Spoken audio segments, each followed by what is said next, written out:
There was another question speaking to something quite specific, but definitely connecting to fear and anxiety. The question was, how do we feel not so doomed? The financial pressures are mounting. There's a depressed stock market, looming job losses, potential death, family or friends. Again, the opposite of doomed is opportunity. And if we go back just a few weeks ago, before any of this was happening, we are living in a divided country. We're living in a system that is broken in so many ways, well before this happened.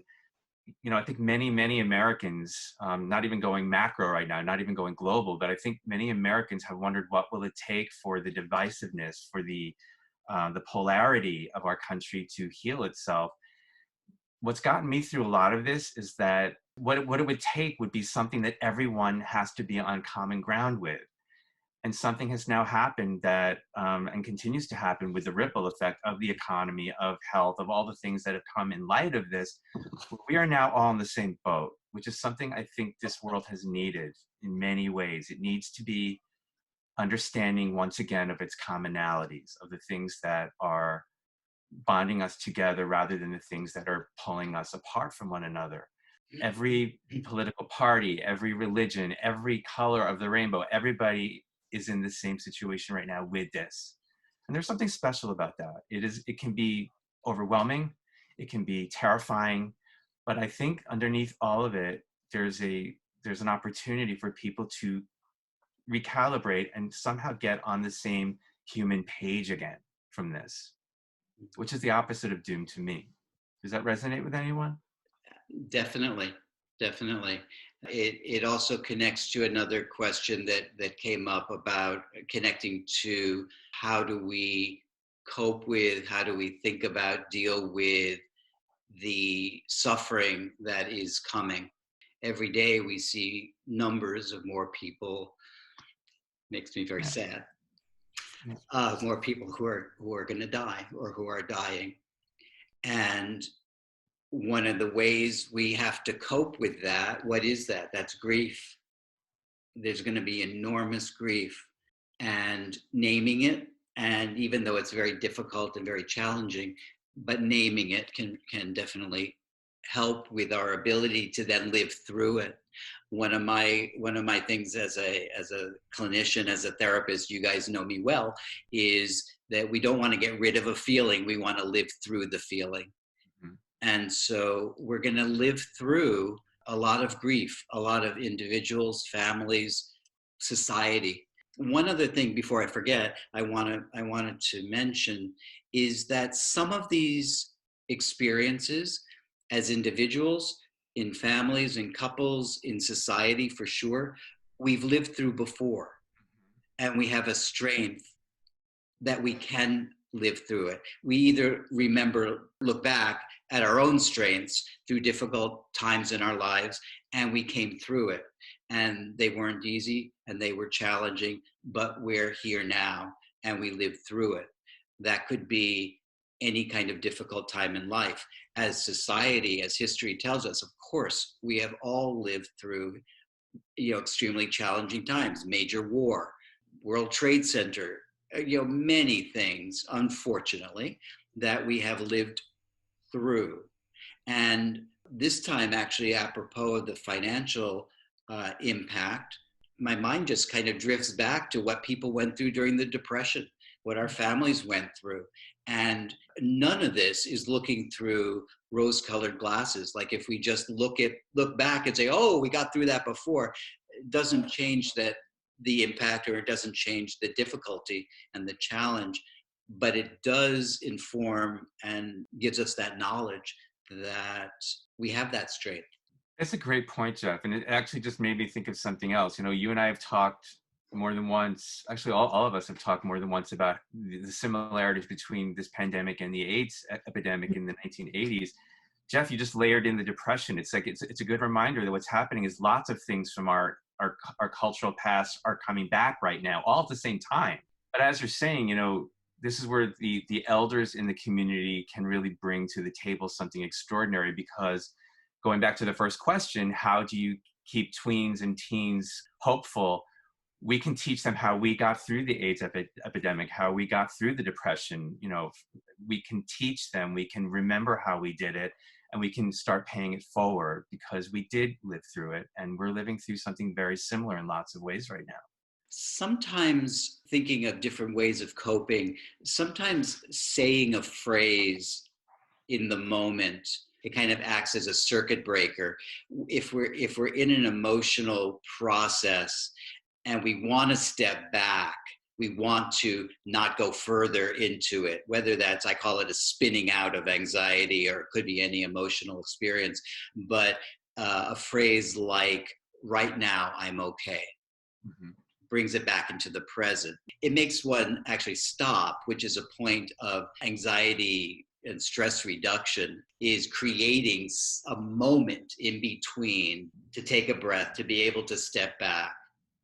The word mindfulness has been very popular for a good number of years now, and I think that this is an incredible time for us to be using that technique and to be using that concept, to be able to take a deep breath and say, okay, I am here right now.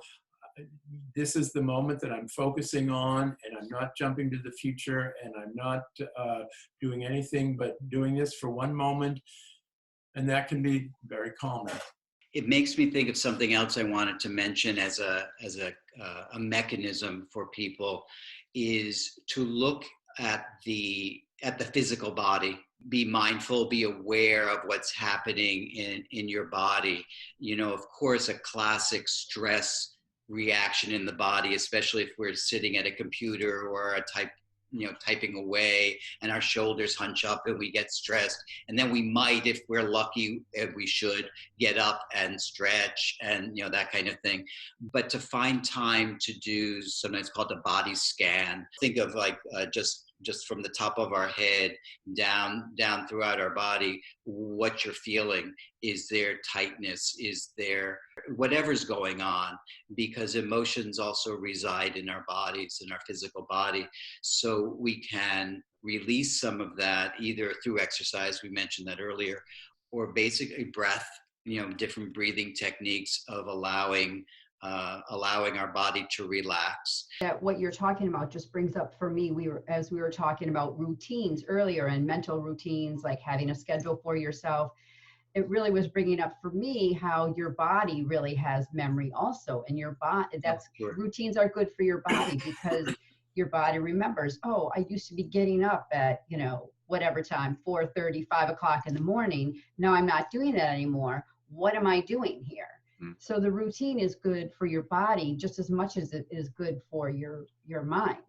The muscle memory I have the most that I remember that I don't have to do anymore is being at the clinic and knowing that I have to catch a train at Penn Station to get home on time. That's been the silver lining of this, just the fact that the external stressors, we've gotten some doozies in place of these, but the day-to-day external stressors we once dealt with, I'm going to be late, my train had to stop because of a sick passenger, I don't know what time I'll get there, and that's gloriously removed right now. There's something kind of freeing about that. In the beginning, it was a little challenging to merge professional and home life, which I think for many people it has been to work remotely. Now it's something that seems very, very basic to me. It's very efficient, get yourself together, do your work, go on with your life. It's all in one place right now. It can be very challenging, but it can also be very rewarding. I think speaking to the commute, for some people, the commute was actually a very good kind of decompressing process where, I know for myself, I would get on the train and I would do like the Sudoku puzzle, and then maybe I would do some reading or watch some show or a movie or something.